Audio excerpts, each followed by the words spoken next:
नमस्कार, आप Bihar news today देख रहे हैं। मैं हूं परमवीर सिंह। बिहार की राजनीति से लेकर शिक्षा, अपराध, मौसम और प्रशासन तक आज की हर बड़ी खबर हम आपके लिए लेकर आए हैं। नीतीश कुमार के इस्तीफे से सियासत गर्म है और पटना में अपराध की घटनाएं चिंता बढ़ा रही हैं। तो चलिए बिना वक्त गंवाए शुरू करते हैं बिहार की 15 बड़ी खबरें। नीतीश कुमार ने विधान परिषद से इस्तीफा दिया, राज्यसभा सदस्य बने। मुख्यमंत्री नीतीश कुमार ने विधान परिषद की सदस्यता से आज इस्तीफा दे दिया है। वे राज्यसभा सदस्य चुने जा चुके हैं, इसलिए संवैधानिक प्रक्रिया के तहत पद छोड़ा गया। इस फैसले के बाद बिहार की राजनीति में नई हलचल तेज हो गई है और आगे की रणनीति को लेकर चर्चाएं शुरू हो गई हैं। बीजेपी अध्यक्ष नितिन नवीन ने दिया इस्तीफा, संगठन में हलचल।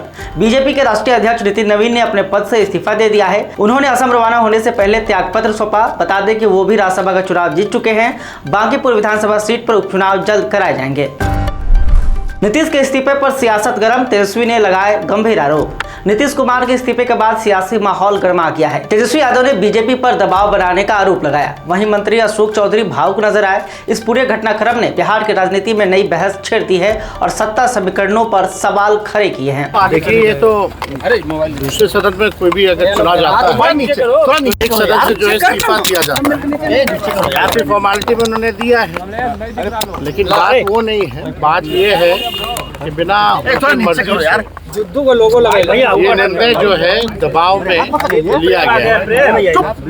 जाहिर सी बात है कि बिहार में भाजपा के लोगों ने नीतीश जी को तो ठगा ही, साथ ही साथ बिहार की जनता को भी ठगने का काम किया।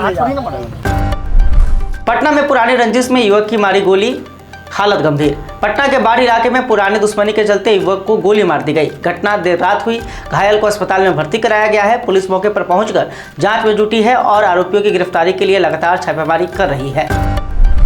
बिहार में बढ़ती गर्मी, तापमान 40 डिग्री पार जाने की संभावना। राज्य में तापमान तेजी से बढ़ रहा है और आने वाले दिनों में 40 डिग्री के पार जाने की संभावना है। हालांकि मौसम विभाग ने कुछ जिलों में हल्की बारिश का अनुमान जताया है, जिससे लोगों को अस्थायी राहत मिल सकती है।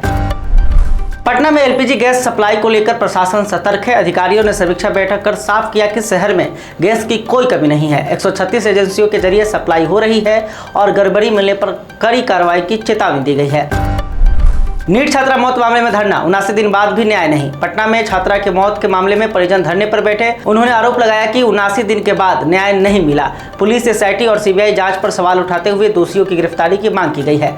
मामला अब बड़ा मुद्दा बनता जा रहा है। सरकारी डॉक्टरों की प्राइवेट प्रैक्टिस पर रोक की तैयारी। बिहार सरकार सरकारी डॉक्टरों की निजी क्लिनिक चलाने पर रोक लगाने की तैयारी में है। इसका उद्देश्य सरकारी अस्पतालों में डॉक्टरों की उपलब्धता बढ़ाना और मरीजों को बेहतर इलाज देना है। इस प्रस्ताव को जल्द कैबिनेट में लाया जा सकता है।